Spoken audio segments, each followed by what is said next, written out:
Thêm một lần nữa, chúng tôi là tiến sĩ Diana Trần. Thưa cảm ơn quý vị rất nhiều đã trở lại với chương trình với chúng tôi. Đó là Sức khỏe thường thức. Và chúng tôi rất là hân hạnh là chúng tôi hôm nay có thiếu tá Lofinmakin Victor. Đây là một người bạn thân trong quân đội chung với Diana.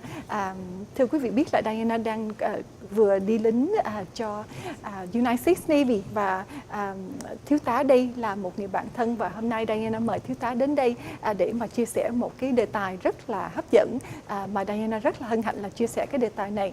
Trước khi mà chúng tôi end part 1 thì chúng tôi có chia sẻ hỏi thiếu tá về cái nơi ở, thì thiếu tá chia sẻ nói rằng là cái nơi ở của mình nó rất là quan trọng. Đầu tiên thì thiếu tá chia sẻ nói rằng là một vị bệnh nhân đến khám bác sĩ, thì cái cô ta này nói là bác sĩ ơi, sao tôi cứ nhức đầu hoài, mà tôi bị allergy, tôi không có thở được, mà cái nhức đầu nó nhức đầu bưng vậy đó, mà không có ngủ được, không có thở được, mà tối ngày cứ bị allergy, nó rất là khó chịu cho tôi không biết tại sao. Bây giờ bác sĩ cho tôi thuốc đi. Thì thường quý vị nhớ rằng là khi mà một vị bệnh nhân đến khám bác sĩ đó mà chia sẻ những cái signs gọi là signs and symptoms này, thì quý vị thường bác sĩ sẽ đầu tiên là lấy cái gọi là prescription pad, là cái toa đó để mà ghi toa thuốc cho một người bệnh nhân đó. Ít có khi nào mà bác sĩ hỏi là thưa cô, thưa bà, thưa ông bà đang ở đâu, cái địa chỉ của ông bà là hiện giờ ở đâu, cái nơi của ông bà ở đó là ở trong cái apartment hay là ở trong nhà, và cái nơi của ông bà ở đó có nhiều, thí dụ như là nhiều dust, là nhiều cái bụi không, hay là ông bà mới dọn vào nhà, có thể là cái nơi của mình sơn nhà đó, cái bụi đó nó làm cho mình khó thở, hay là có thể là cái nơi mình ở nó gọi là mold là những cái bụi mà nó dính trong những cái plaster, là những cái góc của những cái nhà mà cái drywall đó, hay là có thể là cái con đường của mình ở đó nó có nơi cho mình đi bộ nhiều. Thì bác sĩ ít có khi nào mà chia sẻ những cái câu hỏi này, nhưng mà thiếu tá đây chia sẻ nói rằng là nó rất là quan trọng, là bác sĩ phải nghĩ đến cái nơi của mình ở nó có hại cái sức khỏe của mình không. So let's thank you so much for coming to our TV show. Thank you very much. I'm so honored. It's a pleasure. My pleasure. We in the Navy we call ourselves shipmates. That's right. That's right. So tell us, then Lieutenant Commander Select Lofinmakin. So tell me a little bit more about. You mentioned earlier about the zip codes. Right.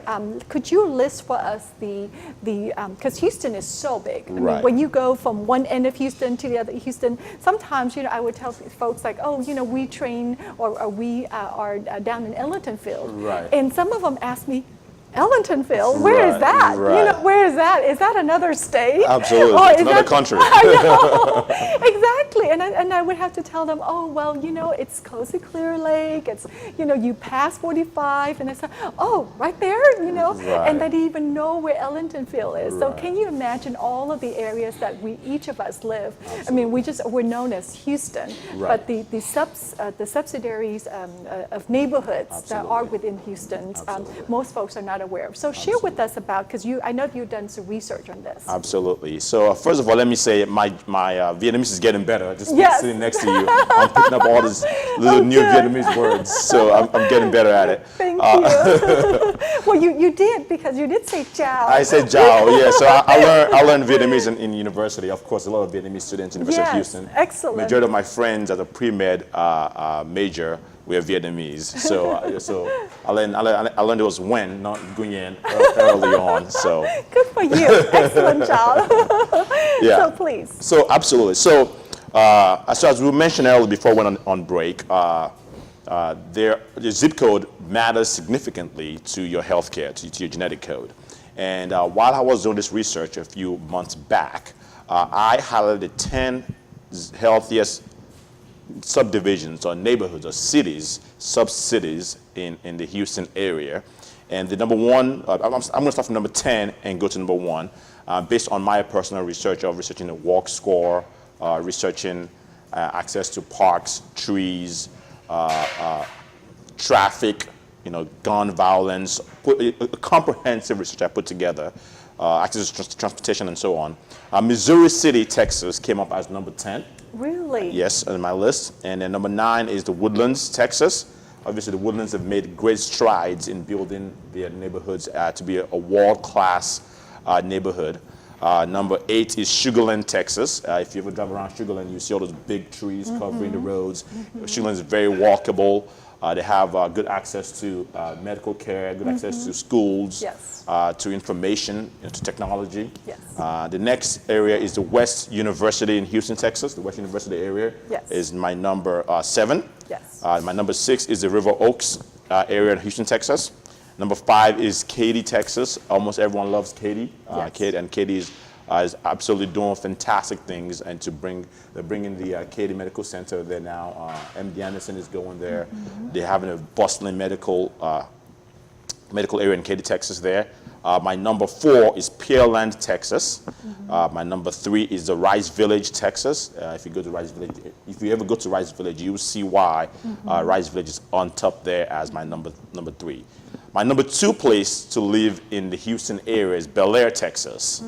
And my number 1 place is Spring Village in Houston, Texas. So that's my 10 to 1. Yes. And I'll make this available to you so you can share with your audience later as well. Yes. One more thing I want to reintroduce. So we've been talking about a man called Rishi Banchanda in the first section. This next section, I want to kind of shift gears to a scientist named Bill Devenhall. So Bill Devenhall is also another pioneer in the research of geomedicine. He is famous for quoting someone called Jack Lord. Jack Lord is a medical doctor that says, geography is a destiny in medicine. So geography is destiny in medicine. So it shows how important your geography is to medicine. And Bill Devenhall put together, he had a heart attack in the 60s. And so that just kind of led him to putting together where he's lived, and maybe that could have caused him having a heart attack. How old was he when he had a heart attack? He was about 66, right about 66. Okay. And he saw that he lived in upstate New York for most of his life, where they produce rubber. And if you ever lived in, wherever they produce rubber, you see they have a lot of chlorophyll being emitted, carbon monoxide, methane gas being emitted.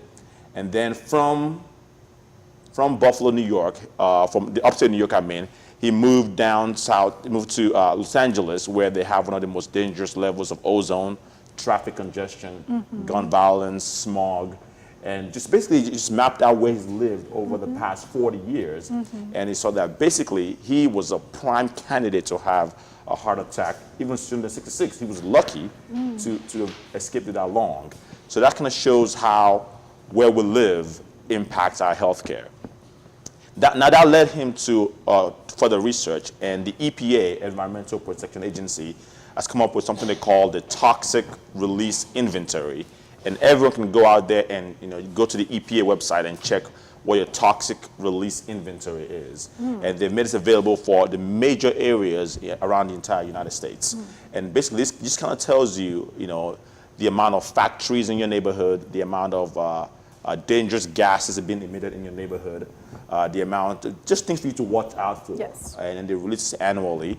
And this would be a good source to start, tweaking and improving your health care based on where you live. Interesting. When you mentioned about the 10 places from Spring Village all the way down to Missouri, Right. is that data that you have determined, or was that something that another agency party has classified it? Right, absolutely. So what I did was I took different data points, different other studies. Okay. Basically, walk score. There's the Department of Health also put out, the most healthiest place to live, I and see. so a lot of research people out there put out what they call the best place to live. I see. So I took all the data sets and put it together and created my own based on my knowledge of Houston as well. I see, I Right. see. Vâng, kính thưa quý vị, thì thiếu tá chia sẻ đây một cái tin tức nó rất là đặc biệt.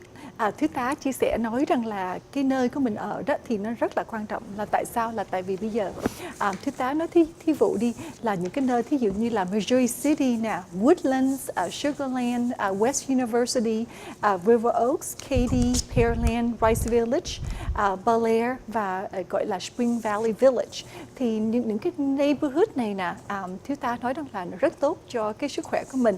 Là tại sao là mình có những cái nơi, thí dụ như là cái nơi đi bộ. Nếu mà mình ở trong cái khu đó mà không có những cái nơi mà thí dụ như mình ăn healthy food, là những cái thức ăn mà nó tốt cho sức khỏe mình. Thí dụ như mình trong cái khu nhà của mình thì vừa có Burger King, McDonald's, có những cái Jack in the Box, nhưng những cái tiệm mà gọi là fast food nhiều đó, thì các con của mình, gia đình của mình sẽ ăn những cái thức ăn đó nhiều. Mà mình ăn những cái thức ăn đó nhiều thì nó hại cho sức khỏe mình.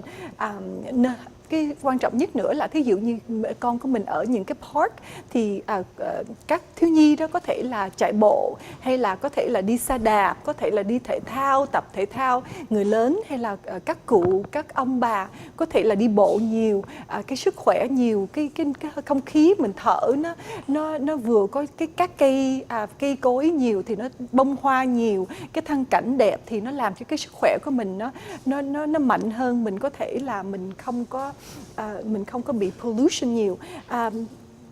Thiếu tá cũng chia sẻ nói là những cái nơi học cũng vậy nữa.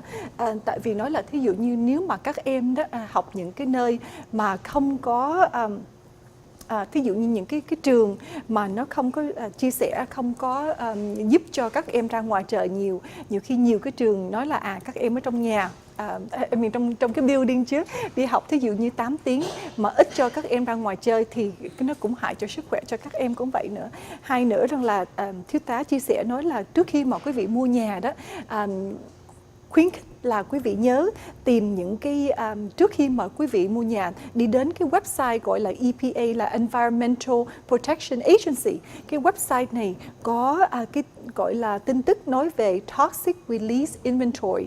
Là sao? Là cái EPA chia sẻ cái tin tức nói là nếu mà cái khu nhà mình ở đây đó, cái chất mà gọi là pollution, cái chất mà thở mà nó không có tốt cho sức khỏe của mình á, cái chất nó cao bao nhiêu, mà nếu mà cái chất nó cao bao nhiêu là cái phổi mình nó sẽ hại chừng nào.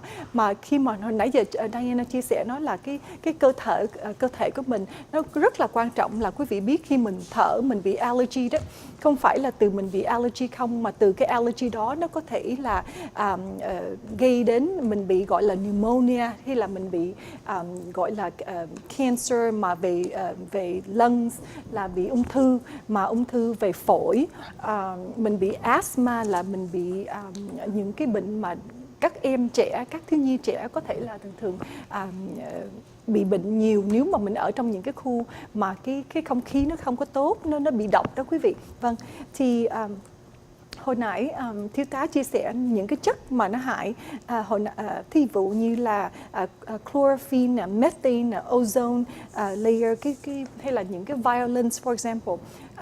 Nếu mà mình ở trong cái khu nhà mà mình biết cái khu nhà nó không có tốt, ví dụ như mình biết là có nhiều bắn súng, có nhiều cướp, có nhiều những các vị mà cũng như là không có tốt, ví dụ như bán drugs, bán những cái nơi mà không tốt, thì mình biết là các con mình, nhất là teenager, thiếu nhi, các teenagers có thể là gần những cái không khí mà thí dụ như là gangster đó thì nó không có tốt. Vâng, thành ra rất là quan trọng là trước khi mình mua cái nhà mình phải rất là kỹ, mình phải tìm hiểu cái khu đó trước khi mình mua, mình ký cái công trà.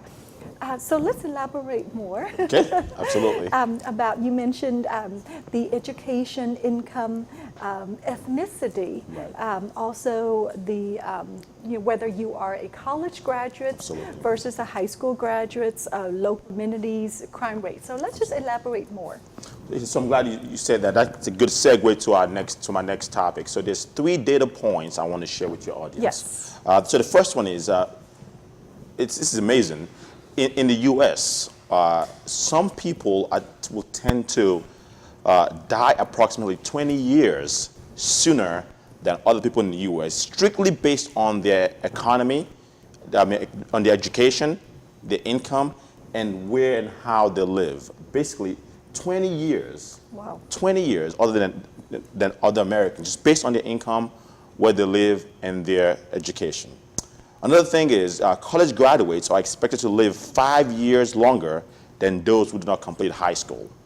The third data point I want to share with you is that poor people are 3 times likelier to suffer physical limitations than wealthy people, and middle-income people are likely to live shorter lives than higher-income people. Basically, this lets us know that your financial decisions, where you live, where you go to school, all these things have a bigger or very important role in your healthcare and how long you live and how successful you are. In addition to just where you live, the access to information, access to technology, access to healthcare facilities also depends on where you live and where you work and how educated you are and those kind of things. So in your financial habits as well, where you spend your money, what kind of food do you have? Do you have food insecurity? Do you have access to clean water? Do you have access to good food, healthy food? All those things matter when it comes to your healthcare. Thiếu tá chia sẻ một cái đề tài này rất là hấp dẫn. Thiếu tá nói rằng là cái nơi mình ở đó nó rất là quan trọng và những các con của mình ở.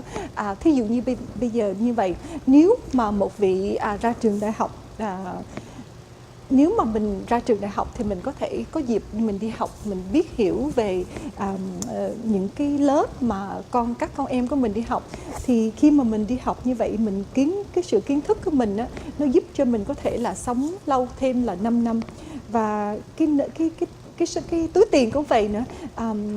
Thiếu tá nói rằng là những người mà thí dụ như có tiền hơn thì cái sự mà sống tương lai á, nó có thể rằng là ba lần sống lâu hơn là một vị mà không có, thí dụ một vị gia đình hay là một ông một bà mà sống một mình đi, cái sự mà sống lâu của mình á, nó có thể giảm xuống là tại sao? Là tại vì thí dụ như một vị mà sống một mình, buồn, không có bạn bè, không có anh em, không có gia đình mà sống một mình như vậy thì nó rất là lẻ loi. Mà một người mà sống lẻ loi như vậy đó thì cái mình không có sống lâu.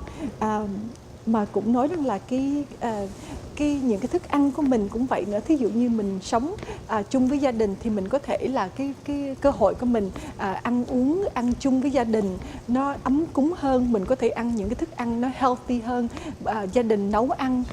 Còn nếu mà mình đi làm việc ở tại trong thí dụ như mình đi ăn fast food, ăn hamburger, ăn McDonald's, ăn những cái thức ăn mà chiên mỡ nó nhiều đó, mà mình sống tại vì thí dụ mình sống một mình nói là nếu mà mình nấu ăn thì nó tốn tiền quá thì thôi mình đi vào nhà hàng, mà cái nhà hàng đó là fast food, mình ăn tối ngày cứ chiên mỡ thì cái cholesterol của mình nó lên cao.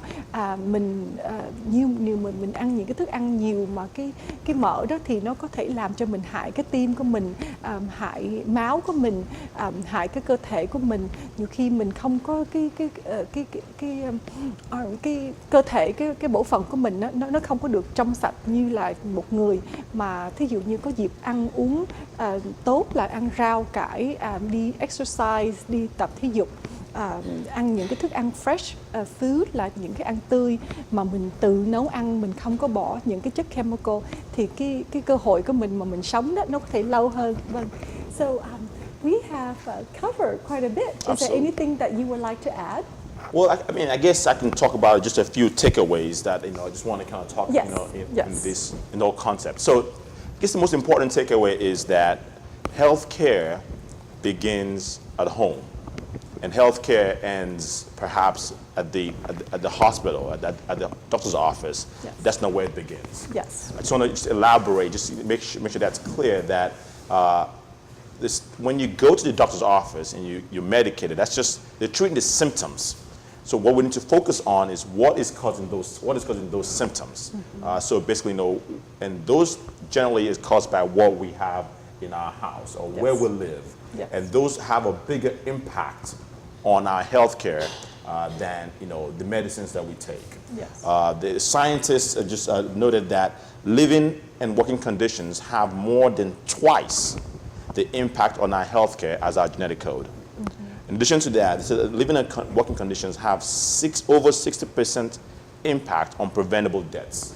So basically, the traffic you face every day, the smog, the pollution, the mold in your house, asbestos in your house.